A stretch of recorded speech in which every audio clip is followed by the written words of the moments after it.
Umewahi kujiuliza kwa nini watoto wana ngozi laini, yenye kuvutia na nywele nene zenye ubora na afya? Siri ni collagen na protini inayofanya kazi kama mfumo wa msaada mwilini. Ina jukumu kubwa katika kutoa ngozi yenye mvuto na nywele nene. Pia inaimarisha mifupa, viungo na tishu zinazounganisha mwili, huku ikihakikisha ngozi inabaki imara na nywele zikiwa nene na imara. Lakini kadri watu wanavyokomaa au kuzeeka, viwango vya collagen hupungua kwa lazima. Upungufu huu unaweza kuongezeka kwa sababu ya mitindo ya maisha kama msongo wa mawazo, lishe duni, uvutaji sigara na kuungua jua kwa muda mrefu. Virutubisho vya collagen kwa ngozi na nywele vimepata umaarufu hivi karibuni. Vinywaji vya urembo, poda, vidonge na bidhaa nyingine vyote vinaahidi kusaidia kuimarisha nywele na afya ya ngozi. Hebu tuchambue ikiwa virutubisho hivi kweli vina faida kama inavyodaiwa au kama sayansi inaunga mkono madai hayo. Pia nitakueleza vyakula vinavyoongeza collagen haraka. Makala hii imeandaliwa na Dr. Mkina kutoka Naturemed Supplies. Kama unahitaji ushauri wa kiafya au msaada wa kurejesha afya yako kwa virutubisho asilia, unaweza kuwasiliana na Dr. Mkina kupitia namba 0748294113 ambazo pia zinapita chini ya video hii. Jambo muhimu sana ni kwamba tunazo bidhaa mbalimbali zilizoandaliwa kwa misingi ya kibiolojia zinazoweza kusaidia changamoto yako ulionayo. Bidhaa zetu zinatoka India, Ghana, China na hapa Tanzania na nchi zingine. Na kama ni mara yako ya kwanza kutazama video zetu, na kukaribisha sana kubonyeza neno subscribe chini ya video hii na kuwasha alama ya kengele iliyopo pembeni yake ili uwe wa kwanza kupata taarifa ya video mpya kila tunapozi-upload. Kama umeshafanya hivyo, asante sana na twende pamoja mpaka mwisho. Jukumu la virutubisho vya collagen kwa ngozi na nywele. Collagen iliyovunjika kuwa vipande vidogo, hydrolyzed HA collagen, au protini ndogo zinazojulikana kama collagen peptides, ndiyo hupatikana zaidi katika virutubisho vya collagen. Mwili unaweza kumeng'enya na kumtia kwa urahisi vipande hivi vidogo. Collagen peptides hubadilishwa kuwa amino acids baada ya kumezwa, ambazo mwili hutumia kutengeneza protein kama collagen, keratini na tishu zingine zinazounganisha mwili. Wakati unapochaa virutubisho vya collagen, mwili kwanza hubadilishwa kuwa vipande vidogo, amino acids. Kisha hutumia vipande hivyo katika michakato mbalimbali ya ukarabati, ikiwa ni pamoja na ile inayohusiana na ngozi na nywele. Lakini virutubisho vya collagen sio njia pekee ya kusaidia mwili kuendelea kuwa na collagen. Lishe yako ya kila siku inaweza pia kuwa na mchango mkubwa. Vyakula kama samaki, mayai, matunda yenye asidi ya limau, matunda madogo madogo, mboga za majani, vitunguu saumu, mbegu za malenge, parachichi na mchuzi wa mifupa vinaweza kutoa virutubisho vinavyosaidia mwili kuzalisha collagen kwa njia ya asili. Vyote hivi hutoa protini, vitamin C, zinc na antioxidants, virutubisho muhimu kwa utengenezaji wa collagen na afya ya ngozi kwa ujumla. Tabia za kila siku zinazosaidia kulinda kolajeni kwa njia asili. Hauhitaji kila mara virutubisho vya kolajeni ili kuunga mkono na kudumisha viwango vya kolajeni mwilini. Mwili unaweza kuzalisha kolajeni yenyewe kwa msaada wa tabia hizi rahisi za kila siku. 1. Linda ngozi dhidi ya mionzi ya jua. Kuangaziwa sana kwa jua kunasababisha kolajeni kuvunjika haraka. Kutumia krimu ya jua yenye ulinzi mpana kila siku na kuepuka jua kali la mchana husaidia kuzuia ngozi kuzeeka mapema. 2. Kula vyakula vinavyosaidia viwanda vya mwili. Mwili hauwezi kutengeneza kolajeni bila vitamin C. Ongeza vyakula kama amla, matunda yenye asidi ya limau na mboga za majani ili kutoa viinua nguvu vinavyohitajika kwa utengenezaji wa kolajeni. 3.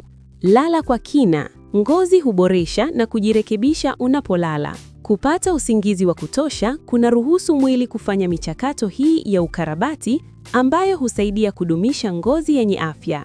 4. Kunywa maji kwa wingi. Kunywa maji ya kutosha kunasaidia afya ya ngozi kwa ujumla. Ngozi yenye unyevu inabaki laini na yenye uelastic zaidi. 5. Epuka uvutaji sigara.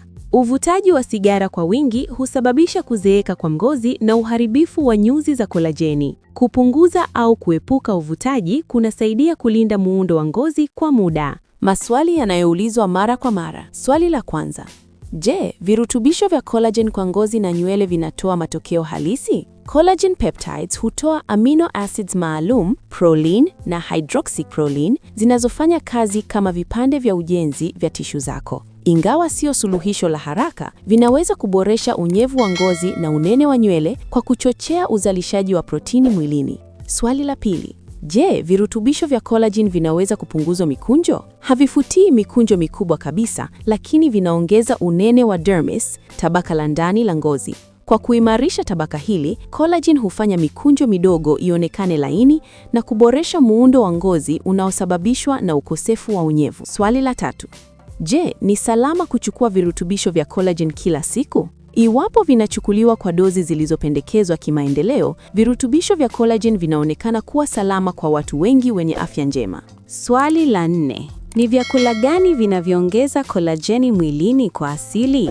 Vyakula vyenye protini na vitamini C husaidia utengenezaji wa kolajeni mwilini. Mfano ni matunda ya limao, matunda madogo, mayai, samaki, mboga za majani, karanga na mbegu. Swali la 5: je, kuna muda maalumu wa siku kuchukua virutubisho vya kolajeni? Hapana, hakuna kanuni kali. Virutubisho vinaweza kuchukuliwa asubuhi pamoja na chakula au kabla ya kulala. Muhimu zaidi ni kuchukua kwa uthabiti kila siku. Swali la 6: ni ishara zipi 5 zinazoonyesha virutubisho vya kolajeni vinafanya kazi? Dalili ni pamoja na kupungua kwa mikunjo midogo, ngozi kuwa imara, kuchanua nywele kwa kasi na nguvu, nywele kuwa na mwangaza na unene zaidi, na kupungua kwa unyeti wa viungo. Swali la 7: ni bora zaidi kwa nywele, kolajeni au biotin? Zote mbili zinafanya kazi,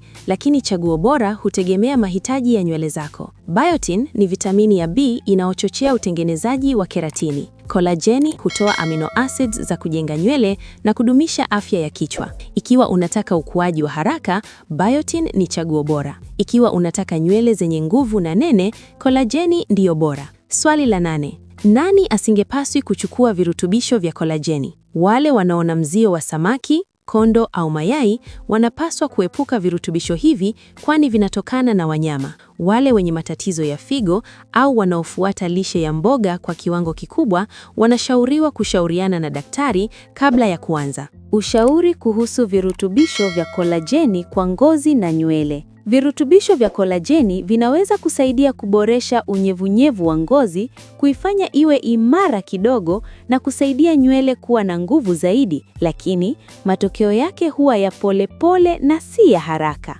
Lishe bora ni muhimu zaidi. Kula vyakula vyenye protini na vitamini C kama samaki, mayai, matunda ya jamii ya machungwa, mboga za majani na karanga husaidia mwili kuzalisha kolajeni kwa njia ya asili. Mtindo mzuri wa maisha hulinda kolajeni. Epuka sigara, punguza jua kali, kunywa maji ya kutosha na pata usingizi wa kutosha ili kulinda afya ya ngozi na nywele. Virutubisho sio lazima kwa kila mtu. Ikiwa unapata lishe bora tayari, mwili unaweza kutengeneza kolajeni yake bila hitaji la vidonge. Shirikiana na mtaalamu wa afya kabla ya kutumia. Hii ni muhimu hasa kama una matatizo ya figo, mzio wa samaki au bidhaa za wanyama. Mpaka hapa hatuna la ziada. Tafadhali, kama ni mara yako ya kwanza kuona video zetu, na kuomba sana bonyeza neno subscribe chini ya video hii na kuwasha alama ya kengele iliyopo pembeni yake ili uwe wa kwanza kuona video zetu pale tunapo-upload. Like pamoja na kushare video hii ili wengine wajifunze. Makala hii imeandaliwa na Dr. Mkina. Kama unahitaji ushauri wa kiafya au dawa asilia zilizoandaliwa kwa misingi ya kibiolojia, wasiliana na Dr. Mkina. Namba zake ni 0748294113. Pia zinapita chini ya screen ya video hii. Kumbuka kuwa Naturemed Supplies inajitahidi kuhakikisha kuwa kila mwanadamu anakuwa na afya njema kutokana na vitu asilia. Asante kwa kutazama video hii mpaka mwisho. Ubarikiwe sana, tukutane tena kwenye video zijazo.